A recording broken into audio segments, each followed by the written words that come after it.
Welcome to Mastery Shift. Get ready to unlock your potential and step into a life of true mastery, starting right now. Yeah. In this deep dive, Oh, yeah. we're exploring the timeless wisdom of Robert Greene's The 48 Laws of Power. Okay. Think Machiavelli meets Sun Tzu, sprinkled with captivating stories of historical figures like Queen Elizabeth I and even Henry Kissinger. Wow. We're going to break down the key takeaways that will empower you to navigate the complexities of power dynamics, influence others, and achieve your goals. You ready to level up? Let's dive in. It's fascinating how Greene draws parallels between these historical figures and the subtle ways power operates. Right. He doesn't advocate for manipulation or ruthlessness, Right. but rather presents these laws as observations of how power dynamics have played out across history. Interesting. This awareness helps you recognize and utilize these principles effectively and ethically. Okay, so we've got 48 laws covering everything from guarding your reputation to mastering the art of timing. It's like a cheat sheet for understanding human nature, wouldn't you say? Absolutely. Yeah. It's about recognizing the patterns of human behavior and understanding how to navigate those dynamics to achieve your goals. Okay, so for example, law #1 never outshine the master. Right. Greene uses the story of Finance Minister Fouquet, who threw an extravagant party that inadvertently angered King Louis XIV. Oh. What's the key takeaway for you there? It highlights the importance of understanding the psychology of those in positions of authority. Okay. Fouquet's mistake was failing to recognize the king's potential insecurity. Right. Instead of impressing him, Fouquet triggered jealousy and ultimately his own downfall. So it's not about dimming your own light, No. but being strategic about when and how you shine. Exactly. Yeah. It's about understanding the dynamics at play and positioning yourself in a way that benefits both you and those you're interacting with. Now, law #2 is where things get really interesting. Right. Never put too much trust in friends, learn how to use enemies. Oh, use enemy. Yes. That seems counterintuitive. It does challenge conventional thinking, doesn't it? Yeah.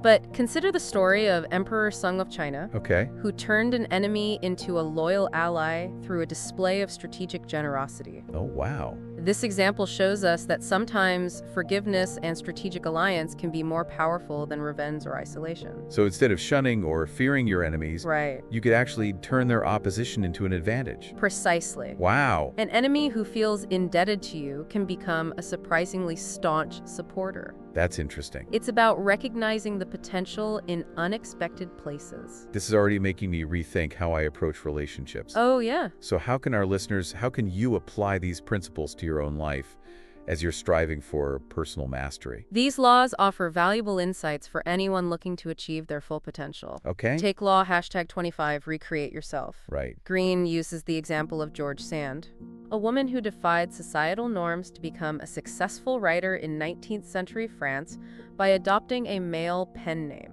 Wow. What does this tell us? It's about recognizing that we have the power to shape our own identities. Yes. Sometimes we need to break free from limiting beliefs and expectations to reach our goals. Exactly. Yeah. It's about understanding that identity is fluid and can be a powerful tool for achieving your aspirations. And it's not just about outward appearances. Right. Law #33, Discover Each Man's Thumbscrew, dives into the psychology of influence, right? That's right. Okay. By understanding people's motivations and vulnerabilities ethically, of course, you can become a much more persuasive communicator and leader. So it's about understanding what makes people tick, Mm-hmm. what drives them decisions and actions. Yes, and how to utilize that understanding to guide them towards a desired outcome. Right.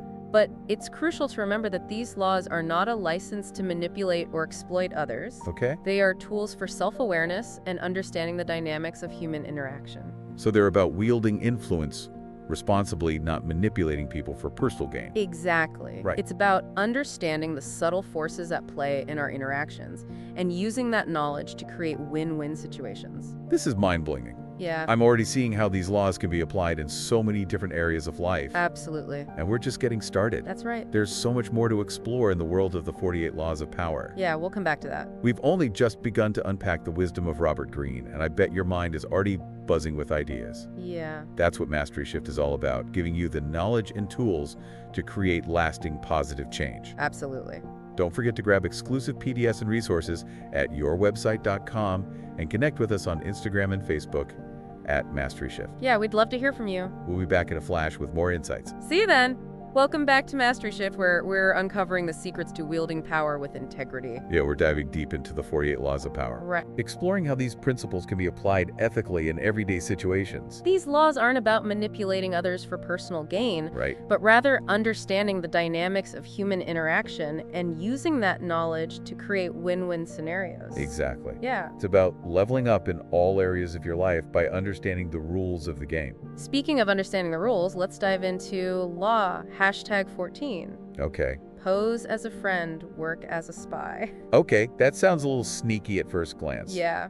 How do we approach this ethically? It's not about being deceptive or manipulative. Think of it more like being a strategic observer. Okay. Greene gives the example of Joseph Duveen, the art dealer. He was famous for his ability to understand his clients on a deep level. Precisely. Yeah. He was a master at gathering information about their taste preferences and even their vulnerabilities, Right. not to exploit them, but to create a more tailored experience. So it's more about being attuned to people's needs and motivation. Yeah, So you can better serve them? that's a great way to put it. Okay. It's about building genuine connections and using your insights to create mutually beneficial outcomes. This is making me think about how we approach networking and building relationships. Right. It's not just about exchanging business cards. It's about truly understanding the people we're connecting with. Absolutely. Yeah. It's about active listening, observation, and being genuinely curious about others. I'm starting to see how these laws can be applied in subtle but powerful ways in everyday interactions. That's the beauty of these principles. Right? They're woven into the fabric of human behavior, whether we're conscious of them or not. Okay, I'm ready for another law. What's next on our list? Let's explore law, #28. Enter action with boldness. Okay, This one resonates with me. I love the sound of that. Yeah. Boldness is definitely a quality we admire in leaders and successful individuals. Greene illustrates this principle with the story of Ivan the Terrible. Okay? He didn't rush into action, but waited patiently observing his enemies, and then made a decisive move when the time was right. So it's not about recklessness or impulsivity. No! It's about strategic timing and calculated risk-taking. Exactly. Hesitation can breed doubt and create openings for your opponents. Okay. Boldness, on the other hand, projects confidence and can often take others by surprise. This makes me think about those moments when we have a great idea, but hesitate to share it or act on it. Right. Yeah. Fear of failure or judgment can hold us back. Mm-hmm. But boldness is often the key to breaking through those barriers and achieving extraordinary results. I'm starting to see a pattern here. Uh-huh. A lot of these laws emphasize observation strategy and timing. You're absolutely right. Yeah. It's like playing a game of chess where every move has consequences. Right. Which brings us to law, #29, plan all the way to the end. Don't leave anything to chance. Exactly. It's about anticipating potential obstacles, considering different scenarios, Okay. and having contingency plans in place. So before getting any action, we should have a clear vision of our desired outcome and the steps required to get there. Precisely. Yeah. It's about having a roadmap, a strategy, Right. and the flexibility to adapt along the way. This makes me realize the importance of having a long-term vision, Yeah. both personally and professionally. It's not just about drifting through life. Right. It's about consciously creating the future you desire. Okay, my mind is already racing with possibilities. This is incredibly empowering. And we're just scratching the surface. There's Yeah. so much more to uncover in the realm of the 48 laws of power. All right, hit me with another one. What's the next law that's going to shift our perspective? Let's talk about law #30. Make your accomplishments seem effortless. Now, that's a law I can get behind. Right. I've always admired people who make things look easy. It's about mastering your craft to the point where it appears seamless and natural. Greene uses the example of Rikyu, the tea master, right? Exactly. He was renowned for creating these incredibly intricate and beautiful tea ceremonies Okay. that seem to flow effortlessly. I can imagine it was mesmerizing to watch. It's like watching a skilled musician or a master painter. Right. The artistry conceals the years of dedication and practice. So it's about honing your skills to a level where you make it look easy, even if it took years of hard work behind the scenes. Precisely. Wow. It's about showcasing the polished final product, not the sweat and toil that went into creating it. This makes me think about how we present ourselves to the world, Yeah. both personally and professionally. It's about owning your expertise and presenting it in a way that inspires and captivates, Right. rather than boasting or bragging. I'm starting to see how this law applies to everything from public speaking to social media to even how we carry ourselves in everyday interactions. It's about cultivating an air of competence and grace that draws people in. This is making me rethink my entire approach to personal branding. Oh, wow. It's about showcasing your value without being arrogant or self-absorbed. You've got it. Yeah. It's about letting your work speak for itself while also being strategic about how you present it. This is incredible. Okay, ready for another dose of wisdom. What's next? Let's explore law. #31. Control the options. Get others to play with the cards you deal. Ooh, that sounds like a power move. Tell me more. This law is about subtly guiding people towards the choices you want them to make. Greene uses the example of Ninon de l'Enclos, the French courtesan, right? Yes. Okay. She was a master at framing choices in a way that aligned with her own goals. So it's about understanding that people feel more empowered when they believe they have options, Right. even if those options are carefully curated. Exactly. Wow. It's about being a strategic architect, designing the playing field in a way that leads people towards the desired outcome. This makes me think about negotiations and decision-making. Uh-huh. Yeah. It's about presenting options in a way that highlights the benefits of the choice you prefer, while still giving the illusion of autonomy. I'm starting to see how this law can be used to create win-win situations where everyone feels like they've come out ahead. That's the key. Right. It's not about manipulating people for your own gain, but about finding creative solutions that benefit everyone involved. This is making me rethink my approach to communication and persuasion. Right. It's not just about stating your case. It's about understanding the psychology of the person you're interacting with and framing the conversation in a way that resonates with them. My mind is officially blown. These laws are like a secret code to unlocking success in every aspect of life. And we're just getting started. Wow. There are so many more gems to unearth in the 48 Laws of Power. I can't wait to dive deeper.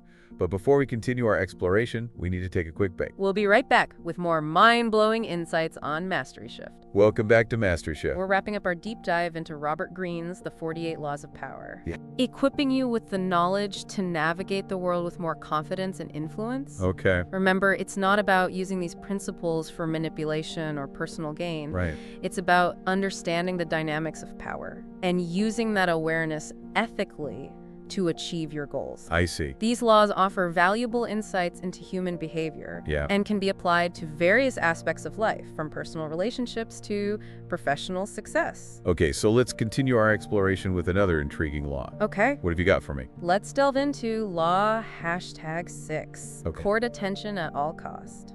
That sounds a bit controversial. Yeah. Isn't it better to let your work speak for itself and stay humble? There's a balance to strike. It's not about being flashy or arrogant, Right. but rather making sure your contributions are seen and acknowledged. Right. In today's noisy world, Yeah, it's easy to get overlooked. that's true. So it's about strategically showcasing your value and making sure you stand out from the crowd. Right, so it's about strategically showcasing your value Yes, and making sure you stand out from the crowd. exactly. Okay. Think of P.T. Barnum, the master showman. Right. He understood the power of creating a spectacle of capturing the public's attention. He knew how to generate those and make a lasting impression. Precisely. Right. It's not about bragging or being self-absorbed, but rather crafting a compelling narrative that highlights your strengths and achievements. This makes me think about personal branding and how we present ourselves, Yeah. both online and offline. It's about making sure your message reaches the right audience and resonates with them. Right. I'm seeing how this applies to networking self-promotion. Yeah. And even just putting yourself out there. It's not enough to be good at what you do. Right. You have to make sure people know about it and understand your value. But how do you walk that line Right.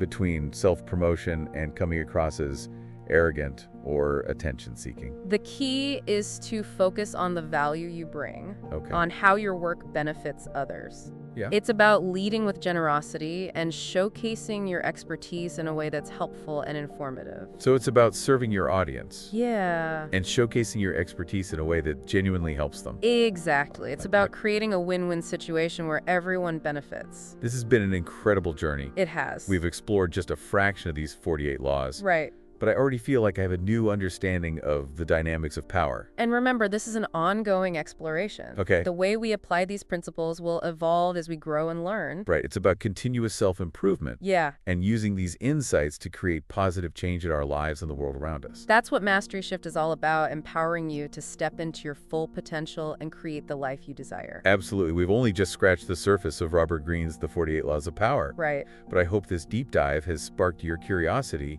and given you some valuable tools to navigate the complexities of power dynamics. Remember, true power lies in using your influence ethically and responsibly to make a positive impact. And don't forget to grab those exclusive PDFs and resources at yourwebsite.com and connect with us on Instagram and Facebook at masteryshift. We'd love to hear your thoughts and insights on these powerful principles. Until next time, keep striving for mastery, and remember, The power to create the life you want is within you. see you on the next episode of Mastery Shift 41.